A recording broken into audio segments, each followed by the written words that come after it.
Electronic media print media बयनिसिमबो आङो कक्राझार जिल्ला दुलाराय बर' फरायसा आफादनि जानानै नोंथांमोननिसिम आफादारि गाहाम हामलायनायखौ बयनिसिमबो जासिहरदों आरो दिनैनि जे प्रेस मिट लानायनि गेजेरजों मैया जेनेखि मोनसे जाथाय जानानै थांदों जे बिटिसिनि गाहाय हाग्रामा महिलारिनि आंगो बिसि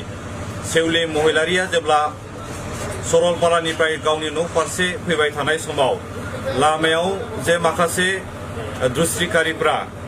माखासे सुथुरफ्रा जे अन्थाइ फैनाय बेबायदि मोनसे जाथाय जादों होननानै मिडियानि गेजेरजों बिटिसिनि जे चिफ हाग्रामा महिलारिनि मानगोनां अनजालि बिसिया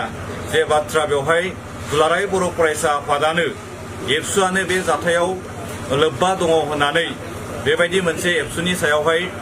ब्लेम खालामनो नागिरनाय जे बाथ्राफोरखौ बुंदों बेखौ लानानैनो दिनै कक्राझार जिल्ला दुलाराय बर' फरायसा आफादा जोंनि मावबं हाउसनि गेजेरजों माखासे बाथ्राफोरखौ जोङो बेवहाय स्पष्ट होनो थाखाय दिनैहाय जोङो दिनै बे प्रेस मिटखौ लानाय जादों। दा बेवहाय जों बेखौनो बुंनो लुबैदों जे बिथाङा बुंदों बेवहाय एबसुआ बेवहाय थोंजोङै बे जाथायखौ खालामदों होननानै, नाथाय जों बेखौनो बुंदों जे बिथांनाव मा प्रमान पत्र दं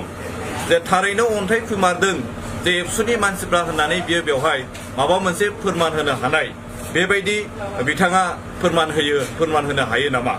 जुदि गमामायनो हायोबा बिथाङा आइडेन्टिफाइड खालामनानै दिहुन, जों बिथांखौ बेबायदि बुंदों। आरो गमामायैनो बे जाथायखौ जुदि सोरबा इन्डिभिजुवेल व्यक्तिगत सोरबा सुबुङा जुदि खालाममारदोंब्ला जोङो बेखौनो कक्राझार पुलिस प्रशासनाव जोंबो दाबि खालामदों जे बे जाथायजों सोमोन्दो थानाय दायनिगिरिखौ हमनानै बेखौ आयेनगत भाबै आयेनारि भाबै साजा लानांगौ होननानै जोंबो बेबायदि माने कक्राझार जिल्ला दुलाराय बर' फरायसा आफादनिफ्राय पुलिस प्रशासनखौ जोङो बेबायदि दाबि दैखांदों। आरो आङो बेखौनो खावलायनो लुबैबावदों आरो बाथ्रा बुंनो लुबैदों, दुलाराय बर' फरायसा आफादा बर' हारिनि मोनसे माहारियारि आफाद,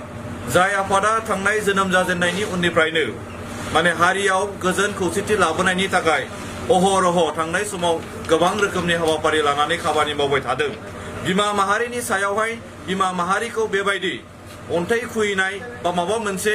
गाज्रि जाथाय खालामनाय जोंनाव बेबायदि खुनु एबसुनाव बेबायदि एजेन्डा गैया आरो फैबाय थानाय समावबो जोङो एबसु हिसाबै खुनु बेबायदि खामानि मावनाय नङा। आरो आं बेखौनो खावलायगोन जे एबसुनि सायाव एबसुखौ लानानै जानला मेनला बाथ्रा बुंनाय बेफोरबायदिनिफ्राय जेन' जानगाराव थायो आं बेखौ खावलायगोन। नोंथांमोना बयबो मिथिगौ थांनाय 27 जानुवारियावहाय भारत सरकार, आसाम सरकार आरो